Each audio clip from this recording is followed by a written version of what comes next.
have Pippa Stacey here with me today. Pippa is from York and was diagnosed with ME in 2014. After her diagnosis, she was determined to make a difference for the chronic illness community. She's now a chronically ill writer and blogger with a huge following online. Pippa, firstly, thank you so much for joining me for Leeds Millions Missing. How are you? Pretty good, thank you. Thank you very much for having me here. It's so nice to finally get to talk to you as well. Yeah, I'm doing pretty good. It's been a pretty busy time at the minute, but doing my best to pace myself, be sensible, and we are soldiering on.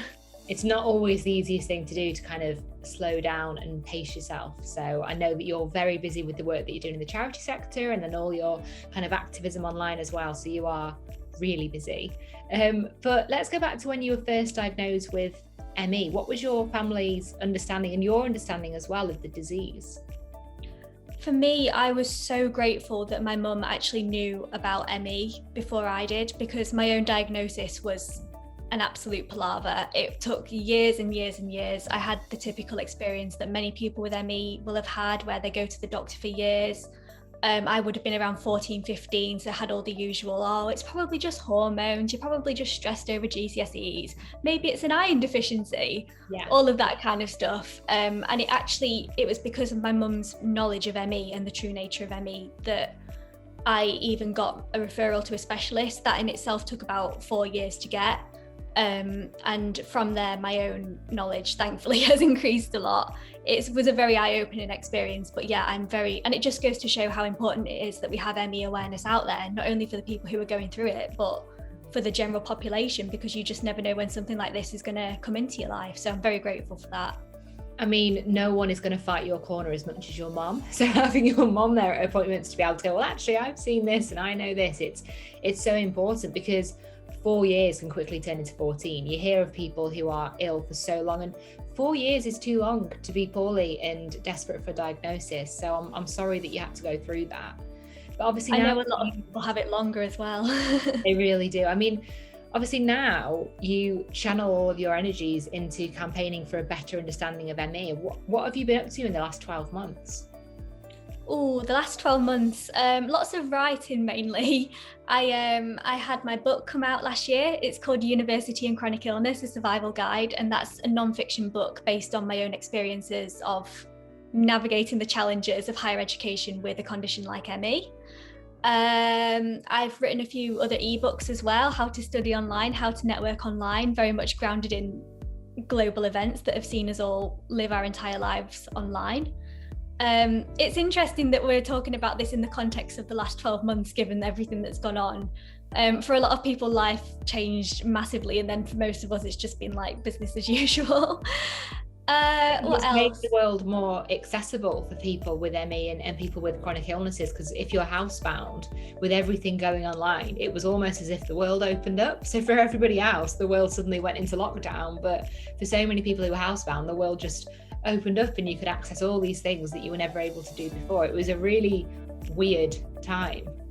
It was, and it kind of ties in as well, because on the other side of my life, I work for a small charity called Astrid, and although it's a relatively new charity, before the pandemic, they were campaigning to make the employment sector more inclusive for people with long-term illnesses like ME.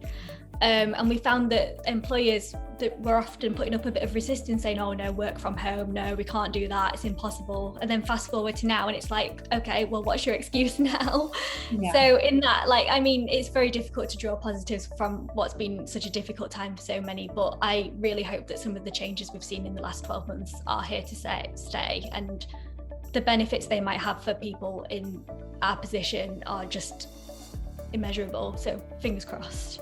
Definitely. And I know obviously earlier this year, your incredibly successful Spoonie survival kits came to an end, and that was after 7 years of sales. So the kits made a huge difference to the ME community by not only bringing joy, but also raising it was about, just over £8,000 for 15 different causes. So can you tell me about the idea behind the Spoonie survival kits? Because it just took off, didn't it?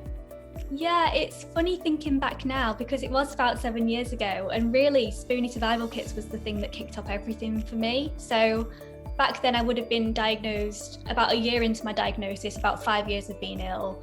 I felt really lost, really without purpose. I felt like I wanted to do something, but as we know, volunteering and fundraising can often exclude people with chronic illnesses. Like, we're not exactly going to be doing a sponsored walk or a sponsored marathon or anything like that. So I just kind of thought I'll put together these little survival kits. I called them Little Bags of Happiness, and I'm going to tailor them specifically for people with chronic illnesses.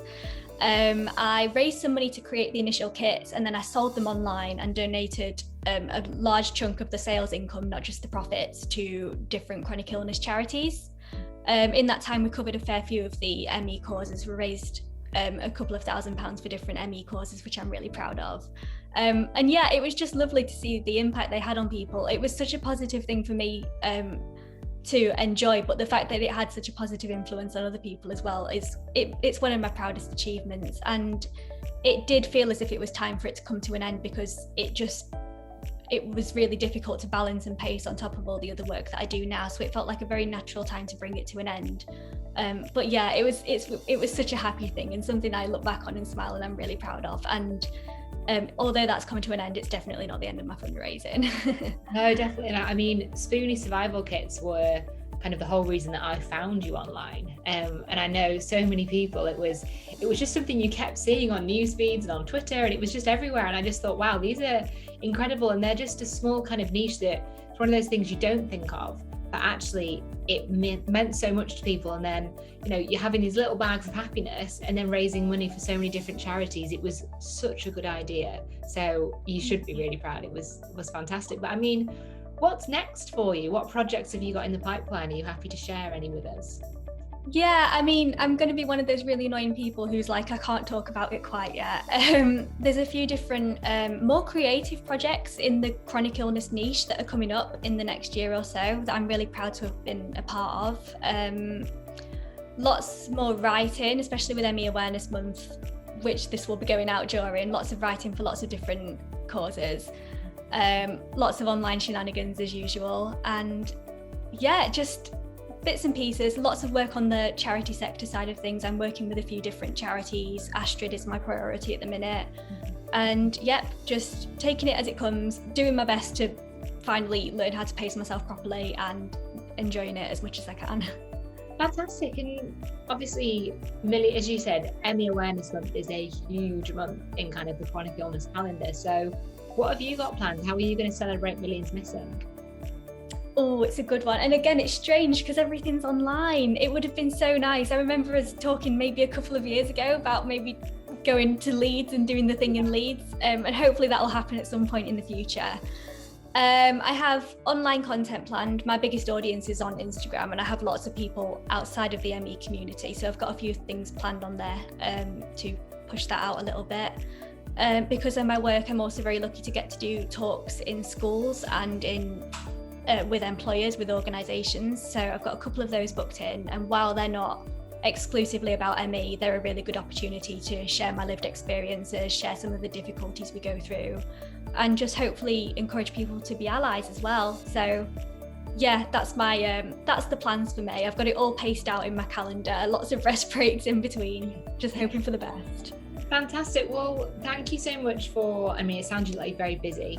So thank you for taking some time to chat to me today and be a part of Leeds Millions Missing 2021. And hopefully we'll be able to catch up again in the future, and maybe, fingers crossed, even have an event in Leeds City Centre at some point and have you speak. But no, lovely catching up with you, and we'll keep an eye on your work.